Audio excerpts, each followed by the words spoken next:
Salut les anacalypsiens, bienvenue dans cette nouvelle vidéo d'Acalypsie où j'étais en train de bugger sur ce que je devais dire, alors que c'est juste l'intro. Bienvenue dans cette nouvelle vidéo autour de Demon Slayer avec le chapitre 32. Voilà, petit chapitre autour du chapitre 32 qui se nomme Odeur Infest.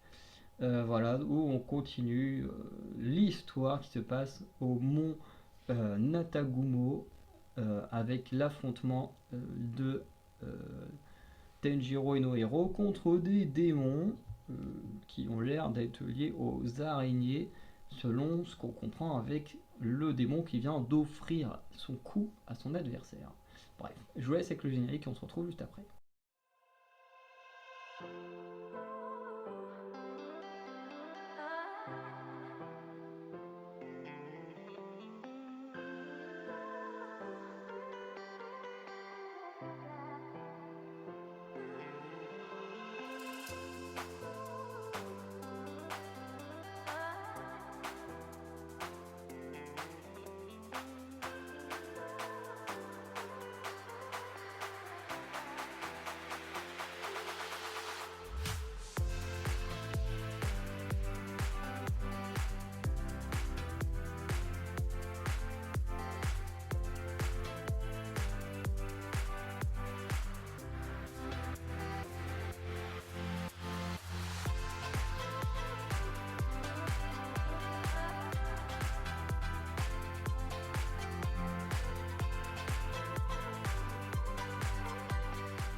Du coup, on ouvre sur la mère démon, hein, celle qui contrôlait les marionnettes, qui perdra sa tête sans douleur et on sera même étonné.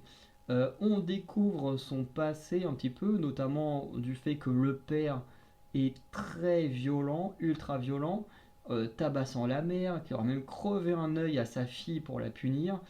Voilà. Et c'est enfin, assez intéressant le parallèle avec Tenjiro, puisque pendant qu'elle meurt, du coup, Tenjiro a plutôt un regard doux envers elle, euh, et du coup, elle va le prévenir que les 12 lunes démoniaques ne sont pas très loin. Et du coup, Inosuke va continuer à jouer les durs, ne voulant pas se reposer malgré toutes ses blessures, et c'est pas étonnant venant de lui. On passe ensuite à Zenitsu. Zenitsu, lui, qui est perdu dans la forêt et qui va tomber sur une araignée avec une tête d'humain. Alors lui, je suis pas hyper fan de son design, mais c'est vrai qu'il est assez effrayant.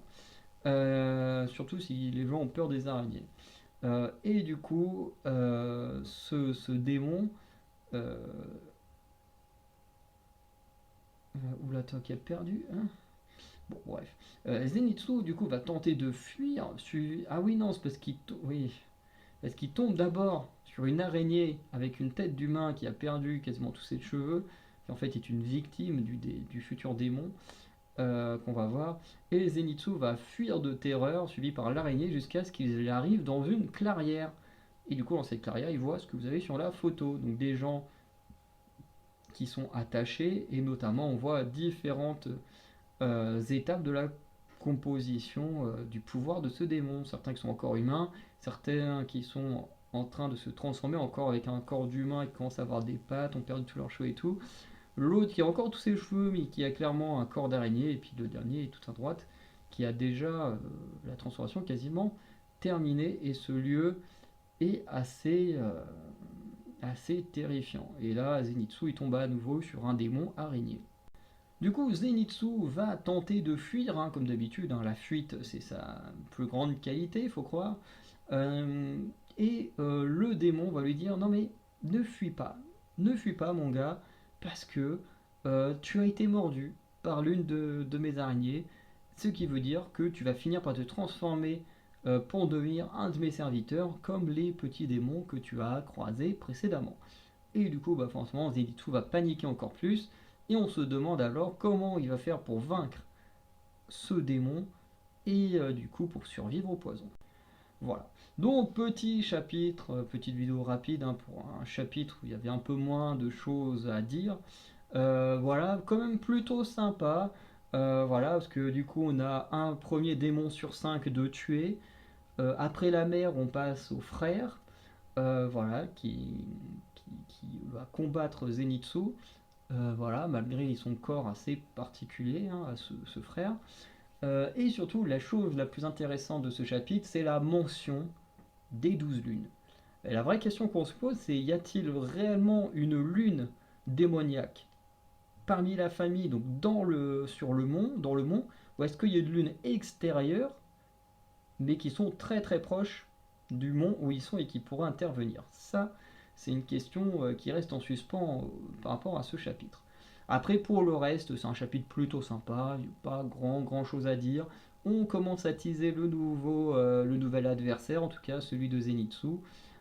Et normalement, les deux-trois chapitres suivants, on va se concentrer sur leur affrontement. Bref. Du coup, on arrête la vidéo là. N'hésitez pas à dire ce que vous en avez pensé. N'hésitez pas à aller checker l'onglet communauté, à vous abonner. Faites une bonne journée, une bonne soirée. On se dit à très bientôt. Ciao les anacalypsiens.